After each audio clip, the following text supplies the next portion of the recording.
वाञ्छाकल्पतरुभ्यश्च कृपा सिन्धुभ्यः च पतितानां पावनेभ्यो वैष्णवेभ्यो नमो नमः। ॐ अज्ञानं तिमिरन्धस्य ज्ञानाञ्जनशलाकया चक्षुरुन्मीलितं येन तस्मै श्रीगुरुवे नमः। गुरुवे गौरीचन्द्राय राधिकाय तदालये कृष्णाय कृष्णभक्ताय सद्भक्ताय नमो नमः। हरे कृष्णा। सबका हार्दिक अभिनंदन है, स्वागत है।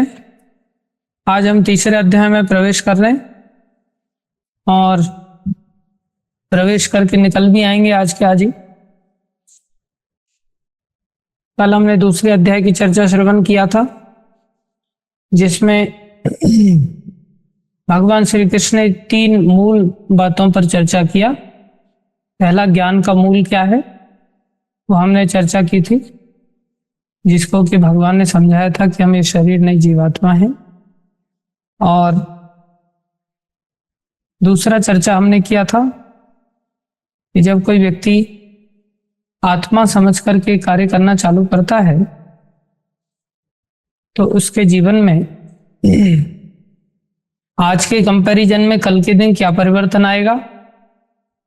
बोले, कल के दिन से व्यक्ति का जीवन इस ज्ञान को प्राप्त करने के पश्चात नित्य धर्म को अंगीकार करेगा।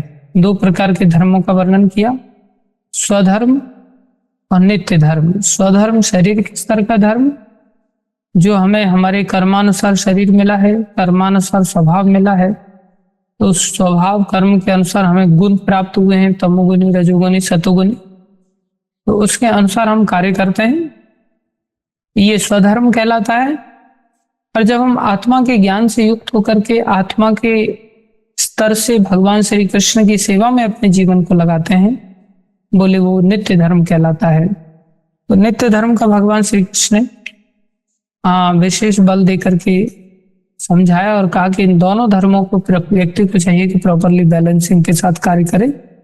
और जबकि व्यक्ति बैलेंसिंग करते हुए इन दोनों धर्मों का अवलंबन करता है तो उसके जीवन में क्या परिवर्तन आता है, बोले वो आत्म साक्षात्कारी हो जाता है। और आत्म साक्षात्कारी व्यक्ति समुद्र की तरह बन जाता है, अर्थात संसार के सुख दुख आदि इन सभी से प्रभावित नहीं होता। तो अर्जुन ने जब इन बातों को श्रवण किया तो उनके कंफ्यूजन फिर भी दूर नहीं हुए और तीसरे अध्याय के फिर उनके प्रश्न से शुरुआत होती है, जिसमें अर्जुन भगवान से कहते हैं, हे प्रभु, अगर आप ऐसा कहते हैं कि मुझे बुद्धि से युक्त होकर के कार्य करना चाहिए, तो बुद्धि से युक्त होकर के मतलब संसार के इन सब पाप कर्म पुण्य कर्म इन सब की ओर बहुत ज्यादा ध्यान नहीं देना चाहिए। बुद्धि युक्तो जहाती यह उभय सुकृत दुष्कृते, या कामनाओं का त्याग करके हम आत्म साक्षात्कारी हो सकते। तो मैं इन सब कामनाओं का त्याग करके बुद्धि के अनुसार ही कार्य मेरे लिए अगर अच्छा है, तो फिर मेरे को आप इतने भयानक इस घोर कर्म में क्यों लगा रहे हैं, इस युद्ध में आप मेरे को क्यों प्रेरित कर रहे हैं। मैं अभी भी चीजों को अच्छी तरह से समझ नहीं पाया हूं। आप कृपा करके मुझे बताइए कि मेरे लिए युद्ध लड़ना अच्छा है या मेरे लिए संन्यास लेना अच्छा है। युद्ध छोड़ करके मैं त्याग करके जंगल में चला जाऊं, वो अच्छा है। तो भगवान श्री कृष्ण को गुरु बना रखा है उन्होंने, और गुरु बना रखा है तो ये सब पजल्स को दूर करने की क्षमता भगवान की, गुरु के रूप में भगवान अभी रोल निभा रहे हैं, उन्हीं की तो है। तो भगवान अभी अर्जुन को पहले दूसरे 2 श्लोकों के पश्चात तीसरे श्लोक से बोलना चालू करते हैं और भगवान ने कहा है कि तुम अपने आप को कर्म से मुक्त नहीं रख सकते, तुम्हें कर्म तो करना पड़ेगा, ये पड़ेगा किसी भी हालत में, क्योंकि अनेक जन्मों के स्वभाव के कारण हम कर्म करने के लिए बाध्य हैं। ये नहीं हो सकता कि हम कर्म को छोड़ करके चले जाएं, हम अपने आप में कर्मों से संन्यास ले लें। तो बोले ये मार्ग अच्छा मार्ग नहीं है। जब तक कि कोई व्यक्ति पूरी तरह से धीरे धीरे गुणों से मुक्त नहीं हो जाता, तब तक अगर वो ऊपर से कर्मों को करना बंद भी कर देता है, जैसा उसका स्वभाव है उसके अनुसार, लेकिन अंदर से तो उसका मन उन कर्मों का निरंतर चिंतन करता रहेगा। इस प्रकार से भगवान ने 6वें श्लोक में इस बात को बताया और कहा कि कोई व्यक्ति अंदर से गुणों से प्रभावित है, स्वभाव से प्रभावित है, तो वो कर्म तो करेगा, लेकिन जैसे तैसे करके अगर वो कर्म से रोक भी पाता अपने आप को, लेकिन मन थोड़ी ना रुक जाएगा। और वो संन्यास लेकर के चला जाएगा तो मन तो निरंतर उन्हीं कर्म फल में डूबता रहेगा उसका। बोले ऐसा करना, बोले मिथ्याचारी बन जाएगा, वो मिथ्याचार कहलाएगा। बहुत सारे लोगों के मन में ये धारणा होती है कि भक्ति मार्ग में आने का मतलब है व्यक्ति को सब कुछ छोड़ छाड़ करके संन्यास लेना। बोले संन्यास लेने की भी एक परिपक्व अवस्था होती है, वो अवस्था आए तब संन्यास लेना होता है। ये नहीं कि ऊपर से हम कर्मेंद्रियों को संयम कर लें, जैसा कि गीता में भगवान 6वें श्लोक में बता रहे हैं, कर्मेंद्रियानि संयम्य य आस्ते मनसा स्मरण।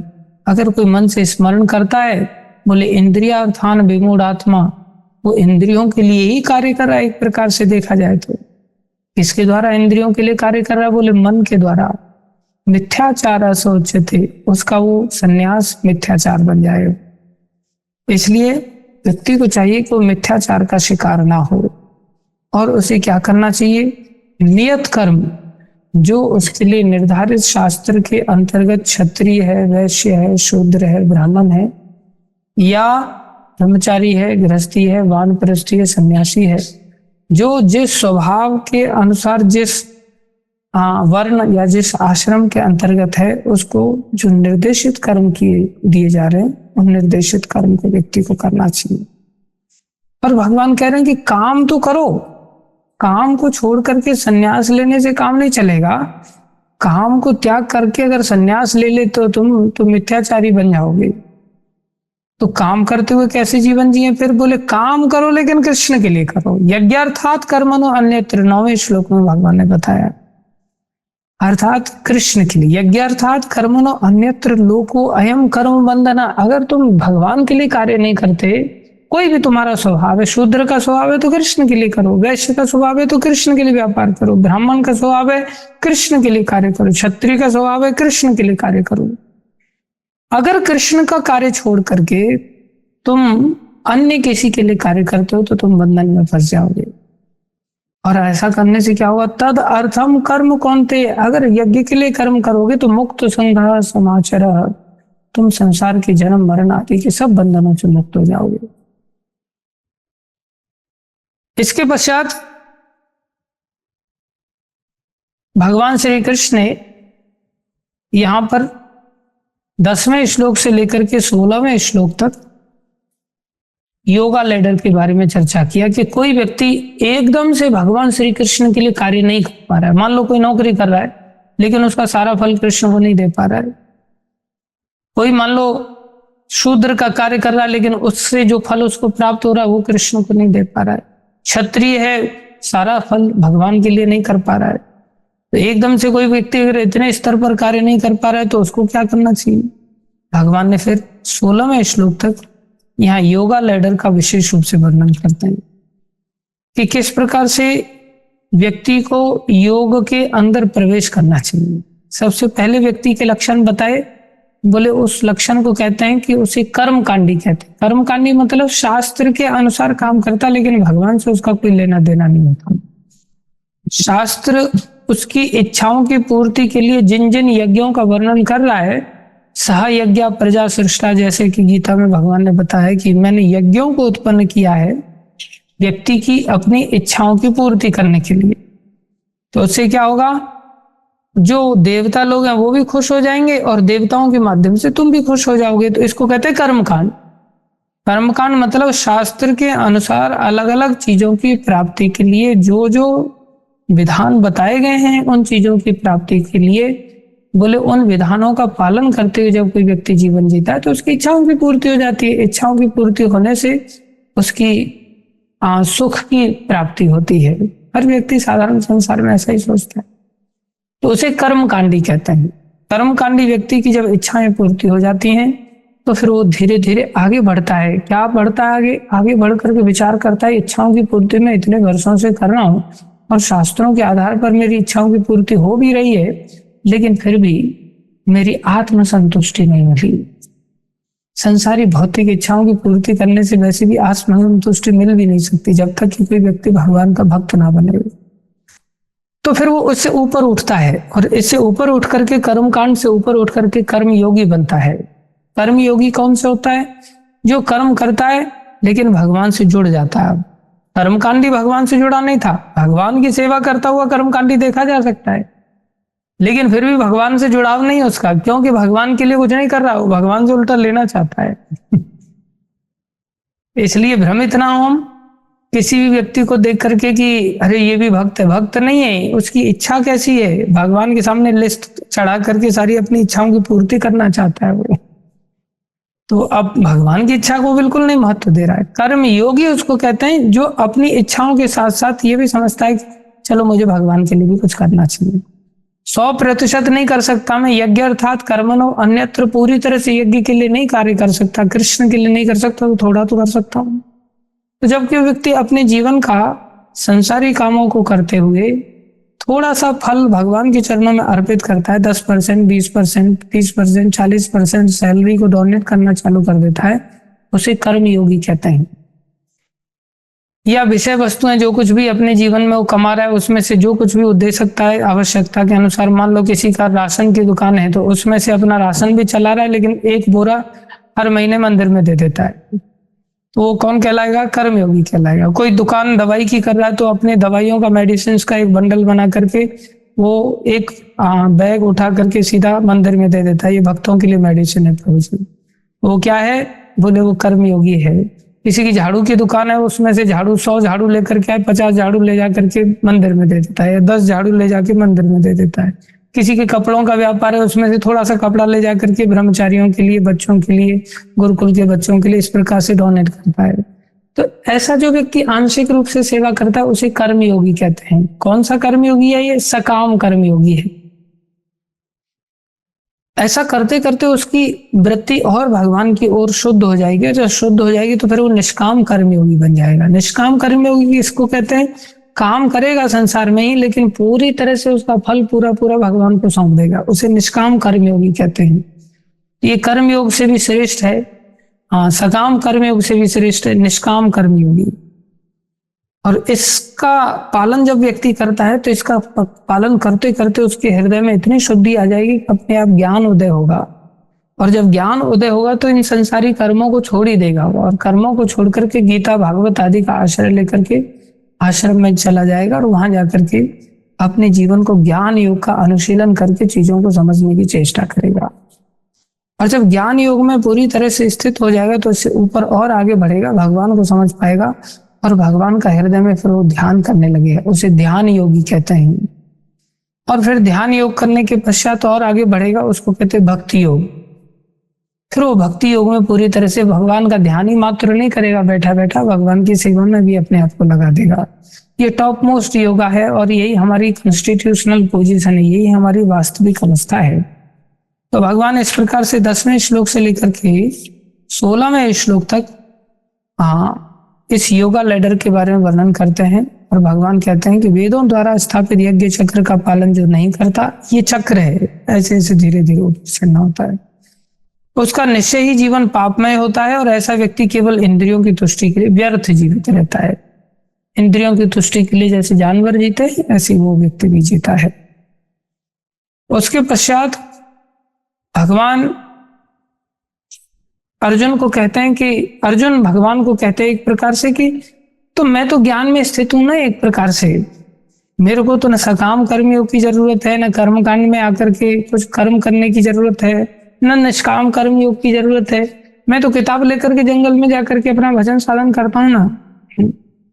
भगवान ने कहा नहीं, ऐसा नहीं करना चाहिए तुम्हें। क्यों? मेरा तो स्तर ऊंचा है। भगवान कह रहे तुम्हारा स्तर ऊंचा है, ये बात सही है।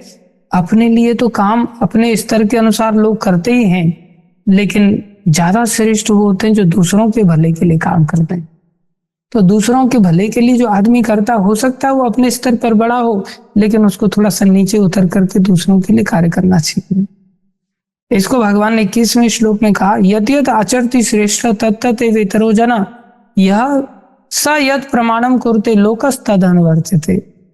बोले जो श्रेष्ठ लोग, अर्जुन तुम श्रेष्ठ हो, मैं जानता हूं इस बात को, तुम्हारे अंदर कोई ऐसी वासना नहीं कि तुम सकाम कर्मयोगी बन करके कुछ इच्छाओं की पूर्ति करने के लिए कार्य कर रहे हो, या कुछ इच्छाओं की पूर्ति के लिए तुम्हें युद्ध लड़ने की आवश्यकता है। मैं जानता हूं तुम्हारे हृदय में कोई इच्छा नहीं है, और मैं ये भी जानता हूं तुम निष्काम कर्मयोग से भी ऊपर हो। क्यों? तुम्हारे अंदर एक तो भोगों की कोई इच्छा नहीं है, ऊपर से तुम्हारा युद्ध के प्रति भी कोई रुचि नहीं है। ऐसा नहीं कि मेरे से जप नहीं होगा, युद्ध ज्यादा कर सकता हूं मैं, इसलिए मेरे को युद्ध में लगाओ। निष्काम कर्मयोगी को फल से आसक्ति नहीं, लेकिन कर्म से आसक्ति होती है। ज्ञान योगी कर्म ही नहीं करता, ज्ञान योगी सीधा ज्ञान के अनुशीलन में चला जाता है। तो अर्जुन अपने आप को ज्ञान योगी सिद्ध कर रहे हैं। इस बात को भगवान ने भी श्रेष्ठता के रूप में स्वीकार किया कि तुम निश्चित रूप से निष्काम कर्मयोगी से भी श्रेष्ठ ज्ञान योग के स्तर पर हो, क्योंकि तुम जिज्ञासा कर रहे हो, तुमने गुरु का आश्रय लिया है, मेरे को तुमने गुरु बनाया है, इसलिए निश्चित रूप से तुम श्रेष्ठ हो। लेकिन ऐसा श्रेष्ठ व्यक्ति समाज के लिए जो आदर्श रखता है, बाकी समाज उसको फॉलो करता है। इसलिए समाज के लिए, क्योंकि हर व्यक्ति इस स्तर पर नहीं है, इसलिए कौन सिखाएगा समाज के लोगों को? तुम्हें नीचे उतर करके इस कार्य को करके दिखाना चाहिए।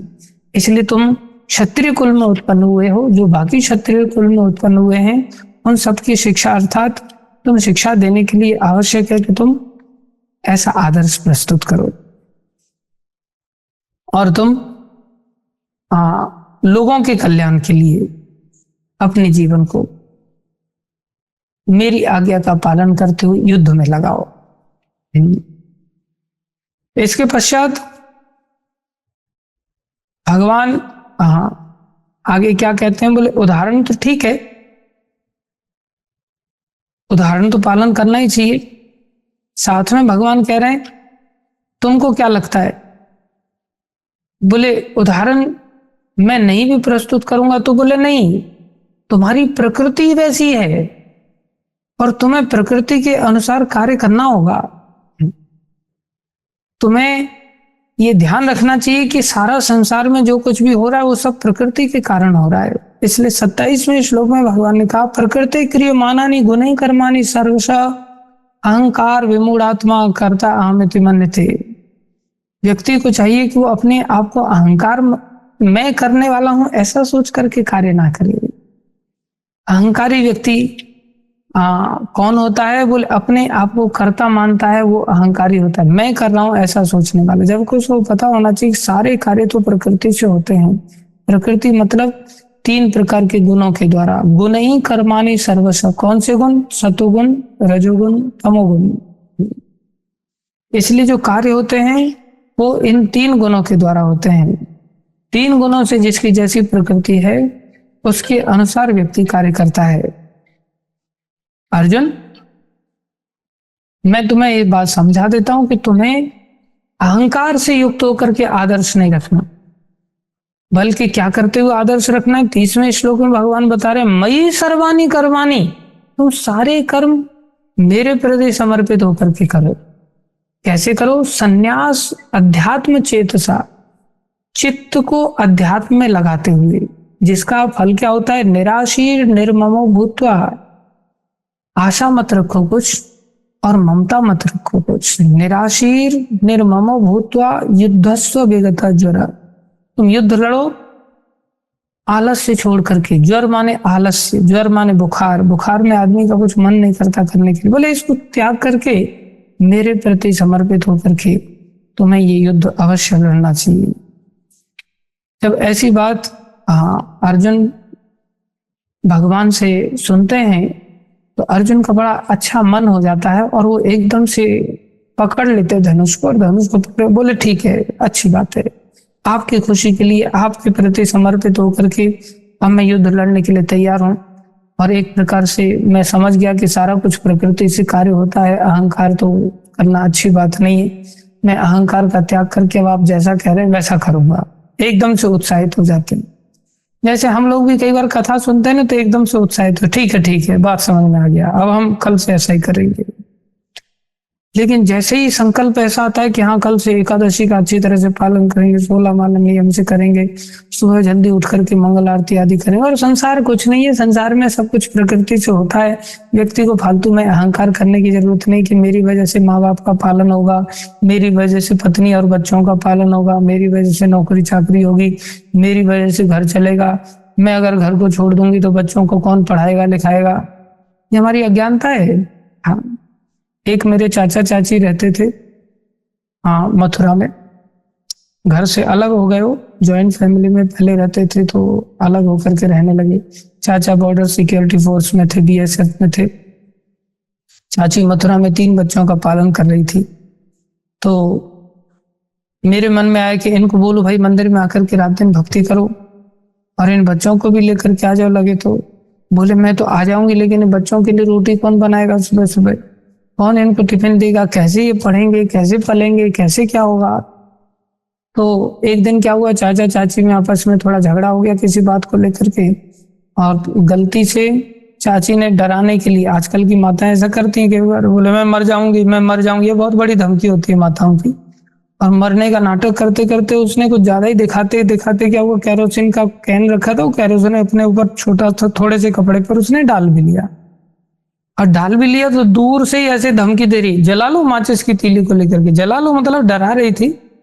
लेकिन वो वास्तव में ही वो चिंगारी जैसी लगी तो उसके हाथ से ही उसने डाला तो हाथ ने पकड़ लिया, एकदम से सारा शरीर ने आग पकड़ लिया। 80% शरीर जल गया। 4-6 दिन बचा, उसके बाद शरीर खत्म हो गया। आखिरकार प्राण देने पड़ गए। तीनों बच्चे एक प्रकार से अनाथ हो गए। लेकिन तीनों बच्चों में से कोई बच्चा ऐसा नहीं जो पढ़ लिख नहीं पाया। सारे बच्चे पढ़ लिए, सारे बच्चों का भरण पोषण हो गया, और सारे बच्चों का शरीर, अभी पहले तो बहुत छोटे थे, मैंने उनको खिलाया, लेकिन आज उन तीनों बच्चों का शरीर मेरे से 2 गुना हो गया है। तो क्या पालन पोषण में कोई कमी रही? लेकिन व्यक्ति सोचता है मैं अगर उस समय अगर चाची को कह देते कि भाई आप छोड़ करके आ जाओ, भक्ति कर लो, तो क्या वो स्वीकार करती? शरीर छोड़ दिया क्रोध के कारण, उसके स्वभाव के कारण, लेकिन भक्ति के लिए, संसार छोड़ करके भजन करने के लिए तैयार नहीं है। तो सोचती मैं ही पा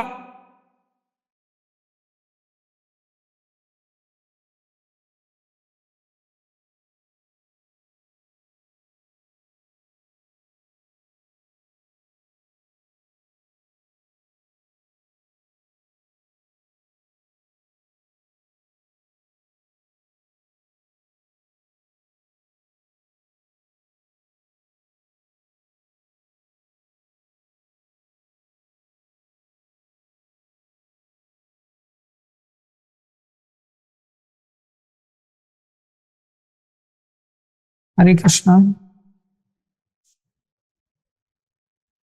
असुविधा के लिए खेद है। हरे कृष्णा। आ रही है ना आवाज? तो संसार में हम इस बात को नहीं समझ पाते कि सब कुछ भगवान करने वाले हैं। भाई हमें भरोसा करके भगवान के लिए कार्य करना चाहिए, समझना चाहिए कि ये सब प्रकृति के द्वारा कार्य होते हैं और प्रकृति भगवान की अध्यक्षता में कार्य करती है।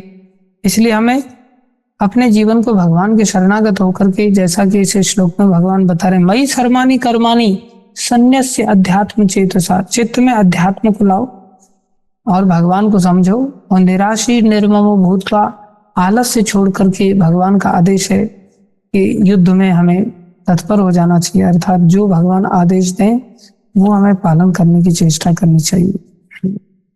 इसके पश्चात जब अर्जुन तैयार हो गए इस बात को सुनकर कि हमें तो ये बात समझ में आती नहीं, लेकिन अर्जुन को समझ में आ गई। कभी कभी हमें भी समझ में आ जाती है, और जब कभी कभी समझ में आ जाती है तो उस समय हम लोग भी एकदम से तैयार हो जाते हैं, और तैयार होकर के कई बार कुछ लोग बैग पैक करके एकदम निकलने के लिए भी तैयार हो जाते हैं। प्रभु जी ऐसा हो सकता है कि आपकी चाची की तरह कहीं मेरे साथ ऐसा ना हो जाए, इसलिए कपड़े वपड़े सब डाल करके बैग में, और आदमी गेट तक पहुंचने की तैयारी कर रहा होता है। इतनी देर में अर्जुन ने प्रश्न कर दिया कि ऐसा लगता है कि व्यक्ति जानता है कि ये गलत है और ये जानता है ये सही है और सही करना है और गलत नहीं करना है। गलत मतलब संसार के झमेले में नहीं पड़ना है और भगवान की शरणागति लेनी है, यही बात सही है, लेकिन उसके पश्चात भी ऐसा लगता है कोई अंदर से रोक रहा है। अथकेन प्रयुक्तों पापम चरति पुरुष अनिच्छन्नपि वार्ष्णि, जानते हैं कि ये पाप है, जानते हैं कि संसार में केवल समय का नाश है, फिर भी उसके पश्चात ऐसा लगता है भला देव नियोजिता, कोई गर्दन पकड़ के नाक पकड़ करके संसारी काम करवा लेता है, और फिर जो उत्साह आया था माला जप करने का, जो सुबह उठने का, ये जो कुछ भी उत्साह आया था सब पे पानी फिर जाता है, और ऐसा लगता है कि अब एक काम करते हैं, बाद में ही सोचेंगे, अगले महीने जाएंगे, कार्तिक मास में जाएंगे, फिर कभी सोच लेंगे। अरे ये जन्म तो मेरी कोई इच्छा नहीं है संसार में रहने की, लेकिन घर परिवारी जन है, ये लोग मेरे को जाने नहीं दे रहे हैं, इसलिए मैं अब इनको कैसे निकल पाऊं छोड़ करके, एक काम करूंगा, अगले जन्म में देखेंगे, बचपन से ही देखेंगे अगले जन्म। ऐसा सोच करके आदमी नहीं निकल पाता, नहीं त्याग कर पाता, भगवान के लिए पूर्ण समर्पण नहीं कर पाता। तो अर्जुन पूछ रहे हैं ये क्या कारण है प्रभु, कौन है जो ऐसा रोक देता है? तो भगवान कह रहे हैं इसका पीछे कारण काम है अर्जुन। कामेश क्रोधेश रजोगुण समुद्भव, ये काम और काम का कारण क्रोध। हाँ, सबकी जड़ काम है, काम से क्रोध आया। ये काम क्रोध कहां से आया? बोले रजोगुण समुद्भव, ये रजोगुण से उत्पन्न होता है अर्जुन। और ये कैसा है? महाशनो, महाशनो मतलब महाअश्न, अश्न मतलब इतना खाता है, इतना खाता है कि इसका पेट ही नहीं भरता है, महाअश्न कहते हैं। महापापमा, ये छोटा मोटा पाप पापी नहीं है, ये पापों का सरदार है, सारे पाप यहीं से निकलते हैं। विधि एनम यह वैरिणम, अर्जुन तुम इस बात को जान लो, यही सबसे बड़ा जड़ शत्रु है, इसलिए इसको तुम मार डालो। ये अलग अलग स्तर पर संसार में जीवों के अंदर पाया जाता है, और ये क्या करता है? आवृतम ज्ञानमेतेन ज्ञानेन नित्य वैरिणा। अलग अलग स्तर पर काम कैसे पाया जाता है? जैसे धुएं से अग्नि ढकी रहती है, जैसे गर्भ से, गर्भ की झिल्ली से गर्भ का बालक ढका रहता है, और जैसे धूल से शीशा ढका रहता है। तो जैसे धूल से शीशा ढका रहता है वो एक अलग स्तर है, एक झिल्ली से गर्भ ढका रहता है, और एक धुएं से अग्नि ढकी रहती है। तो धुएं से जो अग्नि ढकी हुई है, हम देखते हैं धुआं निकल रहा है और अग्नि है उसमें, तो धीरे धीरे धीरे धीरे धीरे धीरे क्या होता है? थोड़ी सी हल्की सी फूंक मार दो, या अचानक से कभी हवा आ जाए, नेचुरली हवा आ जाए, तो एकदम से धुआं खत्म हो जाता है और वो आग एकदम से पकड़ लेता है। तो ऐसे ही ये जो मनुष्य शरीर है, इसमें भी हमारे जीवन में काम वासना है, हमारा ज्ञान काम ने ढक रखा है, लेकिन इस मनुष्य शरीर में हमारा जो काम के द्वारा ढका गया जो ज्ञान है, वो ऐसे ही ढका गया है जैसे धुएं से अग्नि ढकी रहती है। अगर सत्संग की थोड़ी सी हवा आ जाए और गीता अगर थोड़ा सा पढ़ने लग जाए, तो एकदम से हम आग पकड़ सकते हैं, एकदम से आग पकड़ सकते हैं, तो एकदम से हमारा धुआं खत्म हो जाएगा। आपने देखा होगा जब आग पकड़ लेती है कोई लकड़ी, तो फिर उसके अंदर से धुआं नहीं निकलता।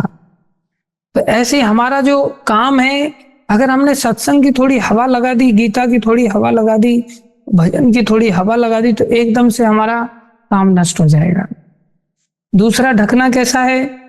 दूसरा ढकना है जैसे धूल से शीशा ढका रहता है। तो धूल से शीशा ढका रहता है तो शीशे में कुछ दिखाई नहीं देता है। धुएं से अग्नि में फिर भी थोड़ी अग्नि दिखती है, लेकिन धूल से शीशा ढक जाता है तो फिर शीशे में बिल्कुल कुछ नहीं दिखता। ऐसी स्थिति में उस धूल को आप फूंक मार के साफ नहीं कर सकते। जिस शीशे पर थोड़ा सा तेल लग गया हो और उस पर फिर धूल लग जाए, फिर तेल लग जाए, फिर धूल लग जाए, तो कितने लेयर इकट्ठे हो जाते हैं। क्या हम उसको फूंक मार करके साफ कर सकते हैं धुएं की तरह? नहीं, उसमें हमें रगड़ा लगाना पड़ेगा, उसको मेहनत करनी पड़ेगी। वो अवस्था जानवरों की होती है। जानवरों के अंदर भी आप व्यवहार देखेंगे तो हमारे जैसे ही होते हैं, वो भी पैदल चलते हैं, हम भी चलते हैं। आपने देखा होगा जानवर भी छींक लेते हैं, जानवर भी जमाई लेते करके, ऐसे कुत्ता भी जमाई लेता है, अंगड़ाई भी कुत्ता लेता है एकदम अच्छी तरह से। बच्चे भी हमारी तरह पैदा कर लेते हैं वो लोग, मकान दुकान भी हमारी तरह बना लेते हैं। बड़े तौर तरीके से गौरैया 2-2, 3-3 मंजिल का घोंसला बना लेती है, और बहुत अकल होती है उन लोगों में सब कुछ करने की। हमारे जैसे ही होते हैं, लेकिन वो चाह करके भी अपने चित्त से काम को नहीं हटा सकते, इतना सहज नहीं होता। और ज्यादा ढकी हुई अवस्था होती है, जैसे गर्भ झिल्ली से ढका हुआ होता है, वो तो वृक्ष के जैसे होते हैं जीव। जिन वृक्षों की ऐसी दशा है कि वो गर्भ में जैसे बालक है कुछ नहीं कर सकता, असहाय है, जब तक कि उसका खुद जन्म ना हो जाए उसको उसमें ढके रहना पड़ता है। तो जो वृक्षों का जीवन है वो भी जीव है, लेकिन वो कभी बाहर नहीं आ सकते जब तक कि भगवान उनको दया करके कभी मनुष्य शरीर में ना पहुंचा दे। तो ये 3 प्रकार का ढकी हुई अवस्था होती है। काम के द्वारा हम भाग्यशाली हैं कि हमें मनुष्य शरीर प्राप्त है, हमें इस काम को नष्ट करना चाहिए, जिसको भगवान कह रहे हैं 39वें श्लोक में, आवृतम ज्ञान में तेन ज्ञान नित्य वैरिणा। अर्जुन, ये ज्ञान का नित्य वैरी है। कौन? काम। काम रूपेण कौन थे, काम का रूप लेकर के, दुष्पूरे न लेन च, ये हाँ, इसको संतुष्ट करके हम इसको बुझा नहीं सकते। इसको जितना आप संतुष्ट करने जाओगे उतना ये और भड़कती है अग्नि। तो जब ऐसा सुना तो प्रश्न उठा कि भाई इसको कैसे दूर किया जा सकता है। ये शत्रु तो समझ में आ गया। देखो कहाँ एकदम से इतना उत्साह आ गया था, गांडीव धनुष में हाथ में ले लिया। उत्साह आ जाता है एकदम से कथा सुनने के बाद। फिर दूसरे दिन, हाँ प्रभु जी, कितने सारे ऐसे लोग होते हैं जिनको मैं कई बार इस प्रकार से बात करता हूँ, लोग प्रभु जी मैंने टिकट बना लिया, बस मैं बैठ नहीं जा रहा हूँ। और फिर मेरे को लगा कि अब तो बैठ करके आ ही जाएगा आश्रम में। दूसरे दिन मैं देखा कि पहुंचा ही नहीं रेलवे स्टेशन, हम पहुंच गए उसको लेने के लिए। यार तुम आया नहीं। वो प्रभु जी थोड़ा सा मैं पहुंच ही रहा था, लेकिन फोन आ गया पिताजी का और फिर मेरे से नहीं हो पाया। तो व्यक्ति जब तक बैठ करके पहुंच नहीं जाता ना, अरे पहुंचे हुए लोग भी वापस चले जाते हैं। कैसे?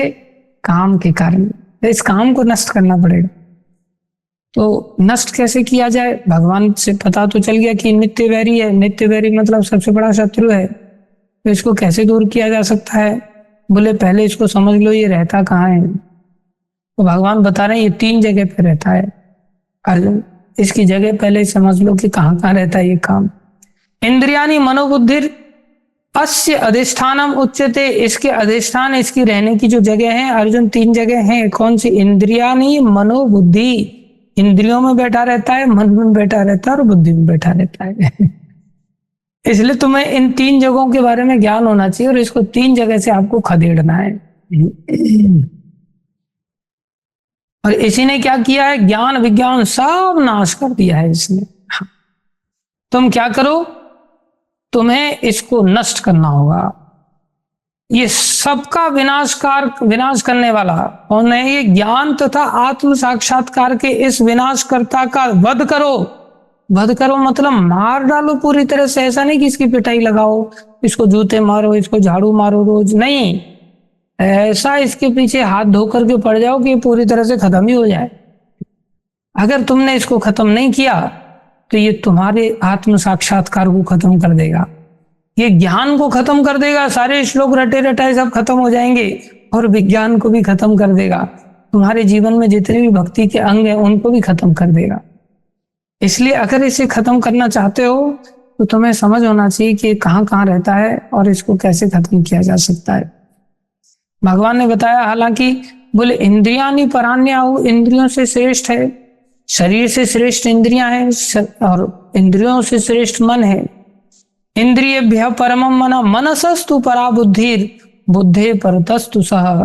बोले व्यक्ति को समझना चाहिए कि ना तो हम शरीर हैं, ना हम इंद्रिय हैं, ना हम मन है, ना हम बुद्धि हैं। हम क्या हैं? शरीर से श्रेष्ठ इंद्रियां हैं, इंद्रियों से भी श्रेष्ठ मन है, मन से भी श्रेष्ठ बुद्धि और बुद्धि से श्रेष्ठ हम हैं, अर्थात हम आत्मा है। बोले हम आत्मा को ये ज्ञान होना चाहिए कि हम इन 3 चीजों का उपयोग करते हैं, इंद्रिय, मन और बुद्धि। बोले इन तीनों जगह से, जहां ये तीनों जगह पर जो काम बैठा है, इन तीनों जगह से हमें इस दुष्ट काम को निकालना है। जही शत्रु महाबाहु काम रूपम दुरासदम। इस प्रकार महाबाहु अर्जुन अपने आप को भौतिक, इंद्रिय, मन तथा बुद्धि से परे जानकर मन को सावधान आध्यात्मिक बुद्धि से स्थिर करके, अब देखो इंद्रियों से भी काम को निकालना पड़ेगा, मन से भी निकालना पड़ेगा और बुद्धि से भी निकालना पड़ेगा। मन बीच में है, एक और इंद्रिय है, एक और बुद्धि है, और हम चाहें कि मन से काम निकल जाए तो कैसे निकलेगा?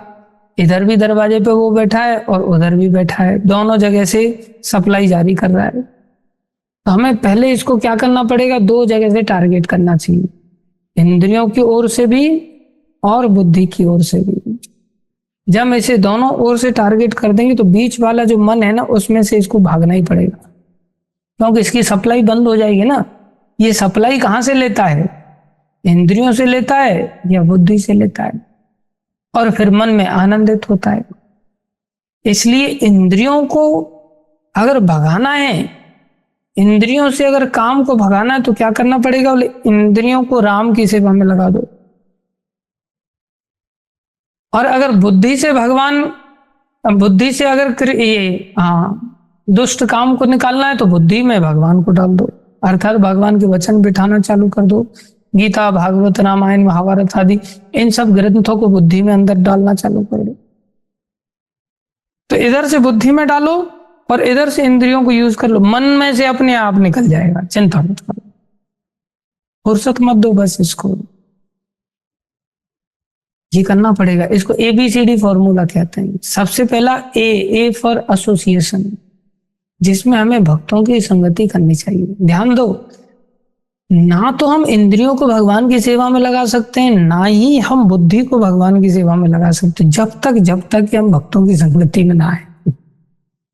भक्त लोग ही हमारी इंद्रियों को, जैसे मान लो हाथ है, हाथ से हम क्या कर सकते हैं? बीड़ी भी पी सकते हैं और तुलसी में पानी भी डाल सकते हैं। भक्तों की संगति में आएंगे तो हम तुलसी में पानी डालने लग जाएंगे, और संसारी लोगों की संगति में आएंगे तो हम बीड़ी पीने लग जाएंगे। संसारी लोगों की संगति में आएंगे तो तंबाकू बेचने लग जाएंगे। हाथ वही है। भक्तों की संगति में आएंगे तो पैरों से हम परिक्रमा लगाने लग जाएंगे, इंद्रियां यूज होने लग गई। भक्तों की संगति में आएंगे तो आंखों से भगवान के दर्शन करेंगे। हमें होश होना चाहिए कि हमें भक्तों की संगति में आकर के एक एक इंद्रिय को भगवान की सेवा में लगाया जा सकता है, एक एक इंद्रिय को। जैसे पहलवानी आपको करनी है तो पहलवान लोगों का संग करना पड़ेगा, इसी प्रकार पढ़ाई करनी है तो पढ़ने वाले विद्यार्थियों के साथ रहना पड़ेगा। आपको तैराकी सीखनी है तो आपको तैराकी लोगों के साथ रहना पड़ेगा। ऐसे ही अगर इंद्रियों को भगवान की सेवा में एंगेज करना है तो हमें भक्तों के साथ रहना पड़ेगा। ऐसे ही अगर बुद्धि को भगवान की सेवा में लगाना है, बुद्धि से काम को खदेड़ना है, तो हमें भक्तों की संगति करनी पड़ेगी। भक्तों की संगति से दूसरी चीज अपने आप आ जाएगी, उसको कहते हैं books. A for association, B for books. और फिर क्या होगा? बीच का जो मन है ना, उसको नियंत्रित करने के लिए बोले तीसरा उपाय, उसको कहते हैं मंत्र। मंत्र मतलब C फॉर चांटिंग। मना त्रायते इति मंत्रा, आपके मन को काम से बाहर निकाल देगा ये। और मनुष्य शरीर में नहीं निकाल पाए तो क्या कुत्ते के शरीर में निकालेंगे? क्या पशु पक्षियों के शरीर में निकालेंगे? क्या पेड़ के शरीर में निकालेंगे? क्या पहाड़ के शरीर में निकालेंगे? क्या पत्थर के शरीर में निकालेंगे? पत्थर का भी शरीर मिल जाता है, अहिल्या आदि की तरह कभी कभी हमारे जब पाप कर्म भयानक हो जाते हैं। अरे ये शरीर इतना बढ़िया दिया भगवान ने, इस शरीर में ही इस काम को निकाल करके बाहर फेंक देना चाहिए, जिसने कि धुएं की तरह अग्नि को ढक रखा है इस शरीर में। तो कैसे निकाल सकते हैं? भक्तों के सानिध्य में जीवन को समर्पित करो। A होना चाहिए, B फॉर बुक्स होना चाहिए, एवरीडे बेस पर होना चाहिए। ऐसा नहीं कि अचानक से कभी साल में एक बार भक्तों का सानिध्य कर लिया, नहीं। भक्तों की संगति का वातावरण हम ऐसा क्रिएट करें कि चारों तरफ हमारे भक्ति भक्त हो जाए। घर के सदस्य हैं तो सारे भक्त हो जाने चाहिए, ऐसा प्रचार प्रसार हमें कराना चाहिए। कई बार लोग कहते हैं हमारी घर वाले सुनते नहीं सुनते तो यात्रा में लेकर के आ जाओ उन भक्तों को, परिवारी जनों को, भक्तों की सुन करके भक्त बन जाएंगे। तो 4 काम हमें करने हैं, A for association, B for books, C for chanting. देखो 3 चीजें तो हो गई। भक्तों की संगति जिसकी चलते हम इंद्रियों को लगा देंगे भगवान की सेवा में, B फॉर बुक्स जिससे बुद्धि हमारी भगवान की सेवा में लग जाएगी, और तीसरा C फॉर चांटिंग जिससे बीच वाला जो मन है वो मंत्र के माध्यम से भगवान की सेवा में लग जाएगा, वहां से भी काम को उखाड़ करके फेंक देंगे हम। और चौथा है जो हम प्राय कर ही लेते हैं, हो सकता है बुक्स किसी दिन रह जाए, हो सकता है भक्तों की संगति किसी दिन रह जाए, हो सकता है मंत्र किसी दिन रह जाए, लेकिन डी फॉर डाइट, डाइट कभी नहीं रहती। खाते तो सभी हैं ही, खाए बिना कोई नहीं रहता। तो चौथा कार्य तो ऐसा है कि वो नहीं भी करेंगे तो भी अपने आप होता है, लेकिन उस खाने में थोड़ा सा परिवर्तन ही लाना है। संकल्प लें, जो खाएंगे भगवान को भोग लगा के खाएंगे बस। यज्ञ शिष्टा सिनासिन तो मुच्यंते सर्व किल विषयी, ये किल्विश का बाप है। ये काम जो है सारी समस्याओं का बाप है। बोले केवल भगवान को भोग लगा करके प्रसाद खाना है, बस इतना भी अगर किसी ने संकल्प ले लिया तो सारे इस पापों से उसका हृदय धुल जाएगा, अपने आप धुल जाएगा। लेकिन थोड़ा समय लग सकता है, और अगर चारों काम करेंगे तो बहुत जल्दी साफ हो जाएगा, काम पूरी तरह से नष्ट हो जाएगा। और काम नष्ट हो जाएगा तो हमें बार बार जो मन में भगवान का आदेश पालन करने की इच्छा होती है, लेकिन बीच में ये काम आकर के रोड़ा अटका देता है और हमारे किए कराए पर फिर से पानी फेर देता है। बार बार इच्छा होती है इस बार से, अब से नियम संकल्प लेता हूं या लेती हूं कि अब आज्ञा पालन करेंगे ही करेंगे, अब कभी भी आज्ञा का उल्लंघन नहीं करेंगे, और आज्ञा पालन करते भी हैं। लेकिन जैसे महीना 2 महीना होता है, फिर अचानक से बैग उठा करके देहरादून भाग जाते हैं या कहीं ना कहीं दूसरी जगह चले जाते हैं। और फिर बोले अरे बिना पूछे कैसे चले गए भैया। बोले आपकी तो बस एक आज्ञा उल्लंघन कर दी ना, बस आपकी ये कराए पे सारा पानी फेर देते हैं। अरे इतनी आज्ञा पालन किया वो तो वो आपने नहीं देखा, और एक आज्ञा उल्लंघन कर दी मतलब सब उल्लंघन हो गया। हाँ, एक आज्ञा उल्लंघन अगर हो जाती है सब किए कराए पर पानी फिर जाता भैया, ये सच बात है। तो ये किसने पानी फिरवाया? बोले ये पानी काम ने फिरवाया था। काम बार बार 6 महीने के बाद फेल कर देता है, साल भर के बाद फेल कर देता है, 2 महीने के बाद फेल कर देता है, 10 साल के बाद भी फेल कर देता है, पूरा जन्म की मेहनत करने के पश्चात भी फेल कर देता है कई बार काम। काम इतना खतरनाक चीज, विश्वामित्र मुनि को कितने बार गिरना पड़ा। इसलिए इस काम से तो राम ही बचा सकते भैया, और कोई नहीं बचा सकता। बस हम आश्रय तो लें। कौन आश्रय देंगे? बोले राम जी के भक्त देंगे, भक्तों का आश्रय लें। इसलिए ABCD चारों अगर कर पाए, देखो भोग भी भक्तों के साथ ही लगता है, नहीं तो खुद को ही भोग लगना चालू हो जाता है जब भक्तों का मार्गदर्शन नहीं होता। कई बार तो भक्तों के सानिध्य में रहते हुए भी अगर बुक्स का आश्रय नहीं लेते, कथाएं नहीं सुनते, तो भगवान के भक्तों के साथ में रहते हुए भी, हम भगवान के लिए भोग बनाते हुए भी, लेकिन भगवान के लिए नहीं बनता, वो हमारे लिए बन जाता है। इसलिए काम तो DT किचन में भी पहुंच जाता है। DT किचन में भी आदमी जाकर के कुकिंग करता है तो कुकिंग में भी सोचता है ये तो मेरे को मिलना ही चाहिए इसमें से। तो भगवान के लिए भोजन बना रहे थे लेकिन ठीक से कथाएं नहीं सुना था, ठीक से मंत्र नहीं जपा था, परिणाम में हमारे हृदय में परिवर्तन इतना शीघ्रता से नहीं आ पाता। तो ये जो 4 काम हैं, ये 4 काम हमें किस भी हालत में करने होंगे, तभी जाकर के हम हमेशा के लिए आज्ञा पालन के लिए एक न एक दिन योग्य बन जाएंगे। इन 4 कामों में कभी कोताही नहीं बरतनी चाहिए। कौन से? A for association, B for books, C for chanting and D for diet. तब इस काम को हम जीत पाएंगे। और जैसे ही जीत लेंगे, हमारा जो बुद्धि ढक लिया है इसने, जिसकी वजह से ज्ञान ढक गया है, जिसकी वजह से विज्ञान ढक गया है, वो फिर हमारा जागृत हो जाएगा। और उस ज्ञान के अंतर्गत क्या क्या आता है वो 4थे अध्याय में बताया जाएगा। जैसे दिव्य ज्ञान बताया गया है कि काम जैसी जाएगा दिव्य ज्ञान उदय हो जाएगा, काम जब तक नहीं जाएगा तब तक दिव्य ज्ञान का उदय नहीं होगा। 4था अध्याय कल चर्चा करेंगे। कोई प्रश्न किसी का तो पूछ सकते हैं।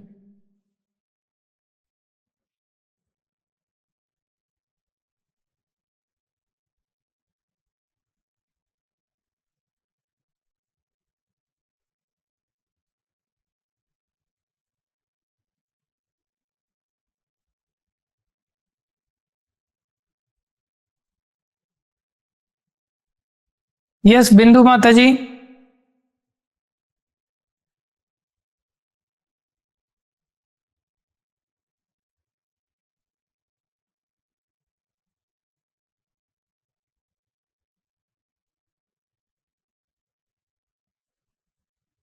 हरे कृष्ण प्रभु जी, दंडवत प्रणाम। धन्यवाद, प्रणाम।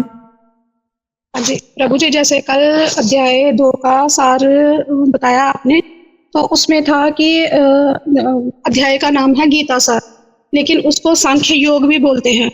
तो प्रभु जी गीता सार का तो ऐसे थोड़ा कंक्लूजन हो गया कि मेन क्या पॉइंट्स हो सकते हैं भगवत गीता में, लेकिन सांख्य योग से उसको कैसे समझ सकते हैं? सांख्य योग मतलब उसका टाइटल कैसे दिया गया, वो कुछ समझ नहीं आया। सांख्य योग का टाइटल इसलिए दिया गया जिसमें हम चीजों को गणित की तरह समझ रहे हैं। जैसे संख्या होती है ना, जी तो संख्या ज्ञान गणित के अंदर होता है, तो गणित में कैसे स्टेप बाय स्टेप सब चीजें आगे बढ़ती हैं। ऐसा करोगे तो ऐसा होगा, ऐसा करोगे तो ऐसा होगा।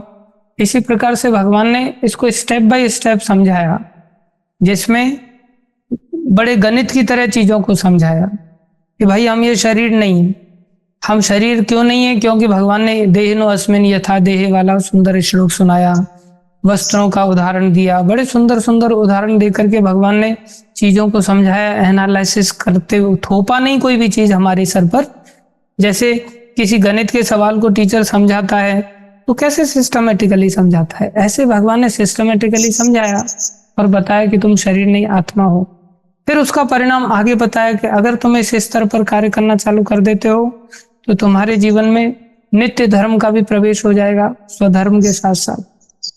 फिर भगवान ने आगे बताया कि इन दोनों को प्रॉपरली बैलेंसिंग करते हुए आगे बढ़ते हो तो परिणाम में तुम्हारे जीवन में आत्म साक्षात्कार आ जाएगा। आत्म साक्षात्कार आ जाएगा तो तुम समुद्र की तरह अपने आप में समान बन जाओगे। तुम्हारे जीवन में ये कामनाएं तुम्हें परेशान नहीं करेंगी। समझ आया? जी प्रभु, धन्यवाद। इसे सिस्टमेटिक समझाने के कारण इसको सांख्य योग कहते हैं। जी जी प्रभु जी, थैंक यू। समझ नहीं आ रहा था कि सांख्य योग किस लिए कैसे दिया गया, क्योंकि वो तो संख्या पे आधारित हो। जी हाँ, प्रभु, गणित की तरह धन्यवाद। समझाया।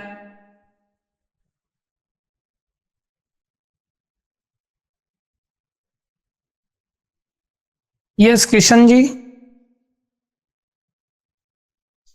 हरे कृष्णा प्रभु जी, विनम्र प्रणाम। हरे कृष्णा। हाँ प्रभु जी, आपने जबरदस्त क्लास ली और मुझे बहुत आनंद आया सुन करके, मन के विषय में और इंद्रिय को कंट्रोल करने के विषय में।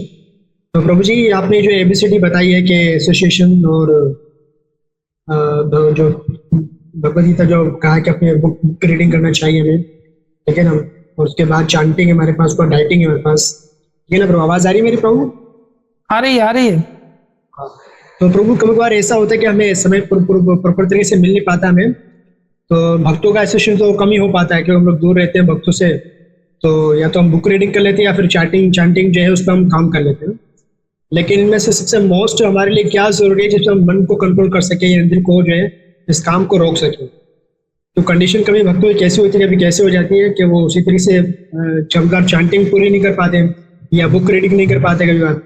इसमें मोस्ट इंपॉर्टेंट जो चीज़ है जो हम बिल्कुल बैलेंस बना रखे अपने आप की सेवा को हर तरह से ऐसा तो ये इस पे आप मुझको गाइड करेंगे? वो स्टेप है भक्तों का सानिध्य, मोस्ट इम्पोर्टेंट काम है, उससे ही Most सारे रास्ते खुलते हैं। और जब तक नहीं कर पा रहे हो तब तक ऑनलाइन ही करो, एक दिन ऑफलाइन होने लगेगा, सारे रास्ते खुल जाएंगे। मोस्ट इम्पोर्टेंट एसोसिएशन है। ए का ही ज्ञान नहीं है तो बी का ज्ञान कहां से होगा, बी का ज्ञान नहीं तो सी का ज्ञान कहां से होगा? ऐसा देखा है कभी कि बच्चे लोग जेड से याद करते हो एबीसीडी को? हाँ, सही। एबीसीडी में तो ए से ही याद करते हैं ना। तो ऐसे एक और एसोसिएशन सबसे पहले आवश्यक, सब चीजों का ज्ञान यहीं से होता है।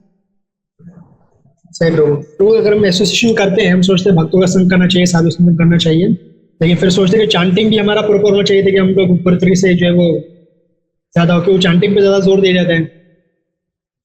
हाँ, तो एक से बढ़कर एक है, फिर ए से बी जरूरी है, बी से सी, सी से डी। लेकिन कुछ चीजों में उल्टा भी महत्व बन जाता है। बिना ए के बी कहां से आ गया, बिना बी के सी कहां से आ गया, है कि नहीं? इसलिए ये चारों चीजें जरूरी हैं। चारों चीजें एक एंगल से, एक का परिणाम एक है तो एक से बढ़कर एक हो गया। दूसरे रूप में देखें तो एक की जड़ एक होने के कारण वो उससे श्रेष्ठ हो जाती है। तो एक एंगल से ए से श्रेष्ठ बी है, बी से श्रेष्ठ सी है, सी से श्रेष्ठ डी है। चौथे एंगल, दूसरे एंगल से देखा जाए तो डी से श्रेष्ठ सी है, सी से श्रेष्ठ बी है, बी से श्रेष्ठ ए है। समझ रहे हैं? सही। तो हमें श्रेष्ठत्व को अलग अलग एंगल से ध्यान में रखते हुए कार्य करना चाहिए। ठीक है प्रभु जी, धन्यवाद। प्रभु जी, मैंने अभी जो है निर्जला उपवास रखा था, तो निर्जला उपवास में मेरा जो गला जो पूरी तरीके से सूख गया था ना, तो मैं ये सोच रहा था कि मेरा कोई खास मकसद निर्जला का तो नहीं था, लेकिन ज्यादा मेरा फोकस था चांटिंग पर, भगवान का जप करने पर ना। तो मेरा एक टारगेट बना हुआ था कि मुझे 64 माला करनी है निर्जला एकादशी के दिन। तो फिर मैंने सोचा अगर मेरा टारगेट 64 वाला करना है तो फिर निर्जल पे क्या फोकस करना। तो जब रात को 2-2:30 बज गए थे तो मेरा गला बिल्कुल खुश्क हो गया था। तो उस टाइम पे मैं सोच रहा था कि ना बस अब उपवास खोल लेना चाहिए मुझे, पानी पी लेना चाहिए और चांटिंग कंप्लीट करना चाहिए, क्योंकि चांटिंग मेरे से हो नहीं रहा, गला पूरा खुश्क है, आवाज आ रही नहीं मुंह से। तो उस टाइम में कंडीशन मेरी ऐसी हो गई थी कि मेरा निर्जल का फायदा है, मुझे चांटिंग पूरी करनी है। यहाँ कंफ्यूज रहा था मैं थोड़ी देर के लिए। बाद में जब मैंने ऑनलाइन भक्तों का संग किया ना, जब वो भी चांटिंग कर रहे थे, बहुत ज्यादा भक्तों का संग कर रहे थे, एसोसिएशन करने के बाद मुझे एक पावर आया कि नहीं भक्त लोग सब लोग चांटिंग कर रहे हैं, ऑनलाइन देखा मैंने, तो मुझे भी करना चाहिए। उस टाइम फिर मैं कंटिन्यू चांटिंग अपनी पूरी कर पाया और 3:30 बजे तक मैंने 64 माला कंप्लीट कर ली थी रात। बिना जल के ही कर लिया फिर आपने? बिना जल के ही कर लिया होगी। देखा, इसका मतलब गला सूख जाए लेकिन भक्तों की संगति जल का भी ऑप्शंस दे देती है। सही बात है, आंसर यहाँ से मिल भी गया मुझे ऐसे। इसलिए एसोसिएशन से सब कुछ हो जाता है। ठीक है प्रभु जी, धन्यवाद आपका बहुत बहुत ध्यान देने के लिए। हरे कृष्ण। यस इंदिरा माता जी।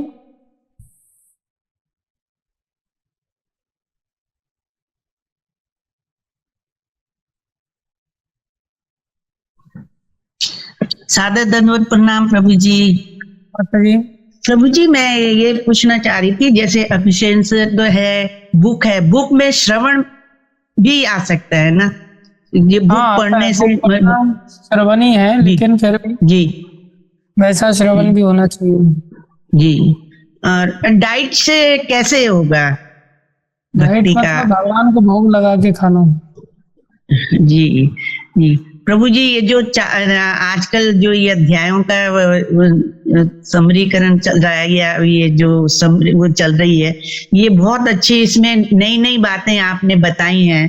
तो अगर इनकी रिकॉर्डिंग हमें प्राप्त हो जाए तो प्रभु जी बड़ी दया होगी जी। हो जाएगी। धन्यवाद प्रभु जी। हरे कृष्ण प्रभु। यस रोहित प्रभु।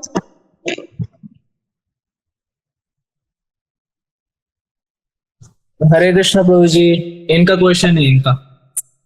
यस बोलो जगबंधु। प्रभु जी, कृष्णान का गुरु महाराज का नाम क्या है?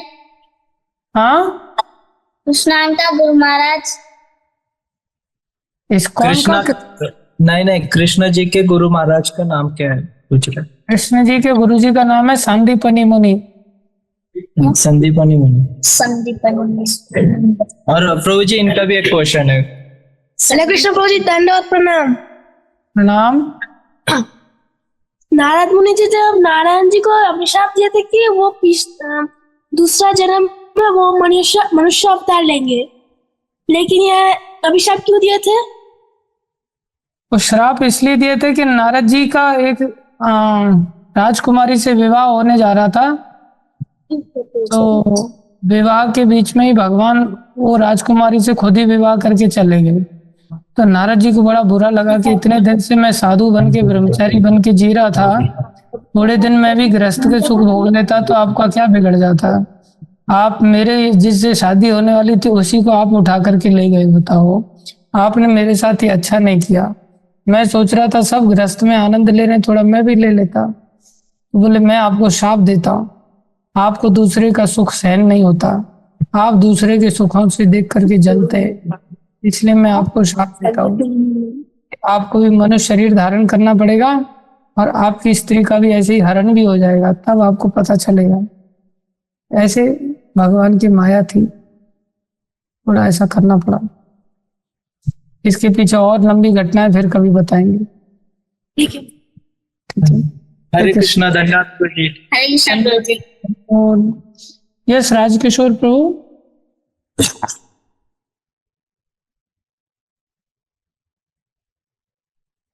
कृष्णा प्रभु जी। हरे कृष्णा प्रभु जी, दंडवत हरे- प्रणाम। बहुत प्रणाम प्रभु जी। प्रभु जी, अभी सीडी में कुछ भक्त लोग डी का मतलब डिवोशनल सर्विस या डीटी सर्विस भी बताते हैं। हाँ, कोई क्या दिक्कत नहीं तीनों? है। भोग तो भगवान की लगा ही रहे ना, तो भगवान का भोग लगाने में डीटी वर्शिप हो ही रही है ना, डिवोशनल सर्विस हो ही रही है, तभी तो हम खाएंगे। जब भोग नहीं लगाएंगे तो कैसे खाएंगे? और भोग लगाने से पहले भगवान को कपड़े पहनाएंगे ही ना, और कपड़े पहनाने से पहले भगवान को नहलाएंगे ही ना, और नहलाने से पहले भगवान को उठाएंगे ही ना, और उठाने से पहले मंदिर मार्जन करेंगे ही ना। ये सारे काम आप ही होंगे ना। और जैसे ही भोग लगा देंगे, भोग लगाने के बाद तो आरतियां होती है ही ना। ये सब डीटी वर्शिप अपने आप सब कुछ हो जाता है। खाली भोग लगाने का मतलब ये नहीं शॉर्टकट वाला लोग रास्ता अपना लेते, ओम विष्णु ओम विष्णु ओम विष्णु, लग गया भोग और खा लिया। ये भोग लगाने के लिए पूरी विधान है, फिर उस विधान को अच्छी तरह से भोग लगाने का समझना चाहिए। लेकिन ये विधान एक दिन में खोला नहीं जाता, एक दिन में खोल देंगे तो लोग भाग जाएंगे। इसलिए डी बहुत छोटे में बताया जाता है प्रभु जी। ये लॉलीपॉप पकड़ा करके आदमी को पहले खींचा जाता है जिससे वो फंस जाए, फिर तो जाल फेंका जा रहा है ABCD बोल करके।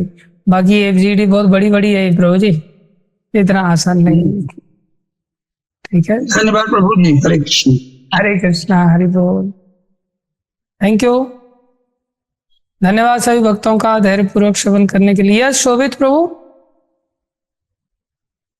Last question. हरे कृष्ण प्रभु जी।